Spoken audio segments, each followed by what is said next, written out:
صدر مملکت نے لاہور، سندھ، پشاور، اسلام آباد اور بلوچستان ہائی کورٹ میں ایڈیشنل ججز کی تقرری کی منظوری دی۔ سندھ اور لاہور ہائی کورٹ کے بعض ایڈیشنل ججز کی بطور مستقل ججز توسیع کی بھی منظوری۔ سپریم کورٹ کے ججز کی تنخواہوں، الاؤنسز اور پینشن کو وفاقی آئینی عدالت کے ججز کے مساوی کرنے کی منظوری بھی دی۔ پاکستان اور IMF کے درمیان 1.2 ارب ڈالر کی اگلی قسط کے لیے اقتصادی جائزہ مذاکرات ستمبر میں ہوں گے۔ IMF کا جائزہ اجلاس مشن آئندہ ماہ پاکستان کا دورہ کرے گا۔ موجودہ الیکشن میں لوگوں کی رائے پر حکومتیں نہیں بنی۔ جب آپ لوگوں کی مرضی پر حکومتیں نہیں بناتے تو اعتماد کا بحران ہوتا ہے۔ امیر جماعت اسلامی حافظ نعیم الرحمان کی کراچی میں نیوز کانفرنس بولے کہ اس نظام میں عام لوگوں کا کوئی حصہ نہیں، صرف پتے جھاڑنے سے مسئلہ حل نہیں ہوتا، نظام کو تبدیل کرنا ہوگا۔ اس کا حل صرف یہ ہے کہ آئین کو مقدم رکھا جائے۔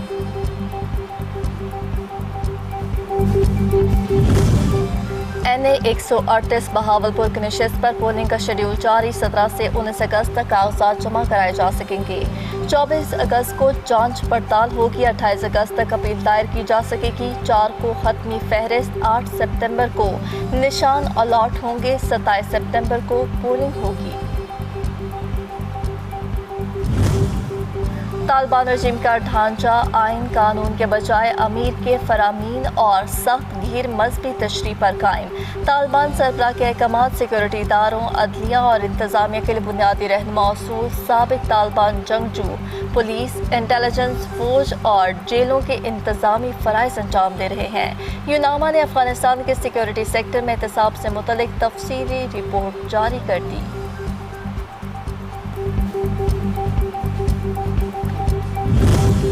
اور دنیا کو دکھا دیا، ایران ایک مضبوط اور ناقابل شکست طاقت ہے۔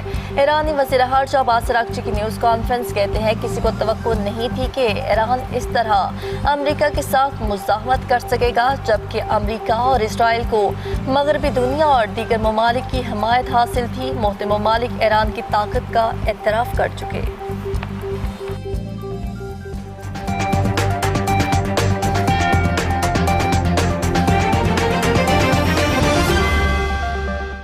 امریکی صدر ڈونلڈ ٹرمپ نے ایران کے ساتھ مذاکرات کے بعد آئندہ کے لائحہ عمل کے بارے میں کچھ بتانے سے انکار کرتے ہوئے کہا کہ امریکہ ایران کے خلاف کارروائی تیز کر سکتا ہے۔ امریکہ ایران سے پہنچائے گئے نقصانات کا ہرجانہ طلب کرنے جا رہا ہے۔ آپ نے ہرمز کو بارودی سرنگوں سے صاف کر دیا۔ اس وقت آپ نے ہرمز کا کنٹرول صرف امریکی بحریہ کے پاس ہے۔ صورتحال کچھ پیچیدہ ہے کیونکہ ایران کبھی کبھار آبی گزرگاہ میں بارودی سرنگیں بچھا دیتا ہے۔ ایرانی صدر مسعود پزشکیان نے کہا کہ رہبر انقلاب نے دشمن کی سازشوں کا مقابلہ کرنے کے لیے قومی اتحاد اور یکجہتی برقرار رکھنے پر زور دیا۔ ایرانی صدر مسعود پزشکیان نے سپریم لیڈر مجتبیٰ خامنہئی سے ملاقات کے متعلق بتایا کہ یہ نشست 7 گھنٹے طویل رہی۔ ملک کو درپیش اہم مسائل پر تفصیلی گفتگو ہوئی۔ مسعود پزشکیان نے کہا کہ دشمن کی پوری حکمت عملی اختلافات اور انتشار پیدا کرنے پر مرکوز ہے۔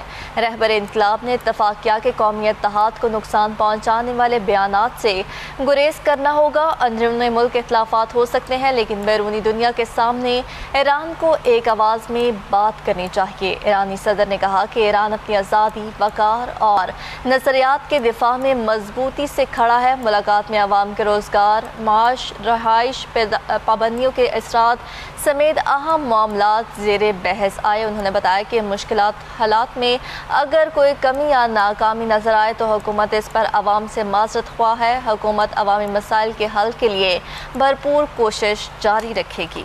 ترجمان ایرانی وزارت خارجہ اسماعیل بقائی نے کہا ہے کہ جب بھی واشنگٹن سفارتکاری سے معاملات آگے بڑھانے میں ناکام ہوتا ہے، پابندیوں کا سہارا لے لیتا ہے۔ ایران کی وزارت خارجہ کے ترجمان اسماعیل بقائی نے کہا کہ امریکی وزیر خزانہ نے اقتصادی پابندیوں کے ذریعے ایران کا دم گھٹنے پر فخر کا اظہار کیا۔ یہ امریکہ کی پابندیوں کے جنون کی ایک واضح مثال ہے۔ جب پابندیاں مطلوبہ نتائج میں ناکام ہوتی ہیں تو امریکہ ان کی شدت میں اضافہ کر دیتا ہے۔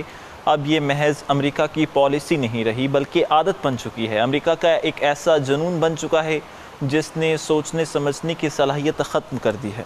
ایرانی وزیر خارجہ عباس اراغچی نے کہا کہ آبنہ ہرمز کو محفوظ بنانے کے لیے امریکہ کے حملے اور بحری ناکہ بندی روکنا ضروری ہے۔ ایران کے وزارت خارجہ کے مطابق ایرانی وزیر خارجہ عباس اراغچی نے ٹیلی فونک گفتگو میں جرمن ہم منصب کو عمان کے ساتھ جاری مشاورت سے بھی آگاہ کیا۔ عباس اراغچی نے کہا کہ آبنہ ہرمز میں پیدا ہونے والی بدامنی کی واحد وجہ ایران کے خلاف امریکہ اور اسرائیل کی فوجی جارحیت ہے۔ عالمی برادری کو آبنہ ہرمز کی بندش کے نتیجے میں پیدا ہونے والے سیکیورٹی اور معاشی اثرات پر امریکی حکمران طبقے کو جواب دہ ٹھہرانا چاہیے۔ آبنہ ہرمز کو محفوظ بنانے کے لیے امریکہ کی جارحانہ کارروائیوں اور غیر قانونی مداخلت کو روکنا ضروری ہے، جن میں بحری ناکہ بندی اور امریکہ کی جانب سے اپنی ذمہ داریوں سے متعلق کیے گئے وعدوں کی دیگر خلاف ورزیاں بھی شامل ہیں۔